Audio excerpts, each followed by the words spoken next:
There is a grave somewhere in northern Mongolia, and around 800 people were killed to make sure you would never find it. It worked. 800 years later, with satellites, drones, and ground-scanning radar, the most powerful conqueror who ever lived is still out there somewhere under the grass, and nobody on Earth can tell you where. This is the most successful disappearance in history. His name was Temujin, and he was born around the year 1162 into nothing. His father was poisoned when he was a boy. His family was abandoned and left to starve on the open plains. As a teenager, he was captured and made a slave, with a wooden collar locked around his neck. Nothing about this boy said he would one day rule the largest land empire in human history, but he escaped. And then he did something no leader on the steppe had done before him. He united the warring tribes, not by blood, but by loyalty, promoting men on skill instead of family name. By 1206, the scattered tribes were one nation, and they gave him a new name, Genghis Khan, universal ruler. Then he turned outward. In about 20 years, his armies conquered more land than Rome took in 400. At its peak,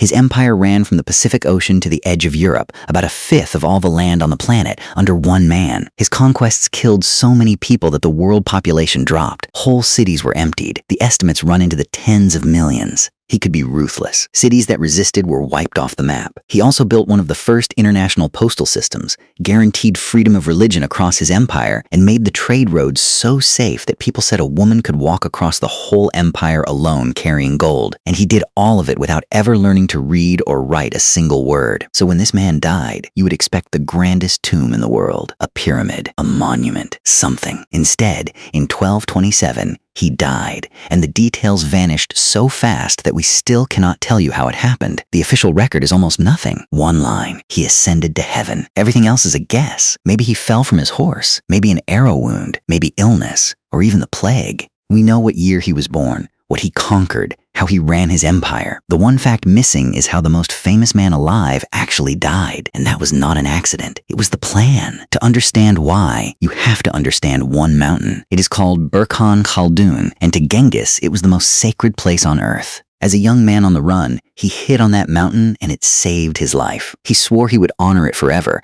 and he chose it as the place he would disappear. So they carried his body in secret toward the mountain, and the killing began. Anyone who saw the procession pass was killed on the spot, not because they knew anything, just because they had seen it. When they reached the mountain, they buried him with no marker at all. No stone, no mound, nothing. Then they ran 1,000 horses back and forth across the ground until it looked exactly like the land around it. Some say they planted a forest over him. Some say they diverted an entire river to run across the grave so it could never be dug up. And then they made sure the secret could never leak. The soldiers who buried him were killed by a second group of soldiers. And that second group, the story goes, was killed too. A chain of men murdering each other on purpose so that the location would die with the last one standing. To lock it down for good, the Mongols sealed off the entire region. They called it the Ikh Khorig, the Great Taboo. A forbidden zone of around 240 square kilometers, guarded by an elite tribe, where setting foot without permission meant death. For centuries, almost no one went in. The forest grew back, the trail went cold, and everyone who had ever known the location died, which is why, 800 years later, we still cannot point to it. But people have tried. They have really tried. In the 1990s, a joint expedition got close and found hundreds of graves, but not his. They were shut down over fears. They were disturbing sacred ground and whispers of an old curse. In 2015, a French team flew drones over the sacred mountain, scanning it from above without ever touching the ground, and they spotted something that should not have been there, a man-made mound near the summit. They were not allowed to dig and confirm it, so it just sits there.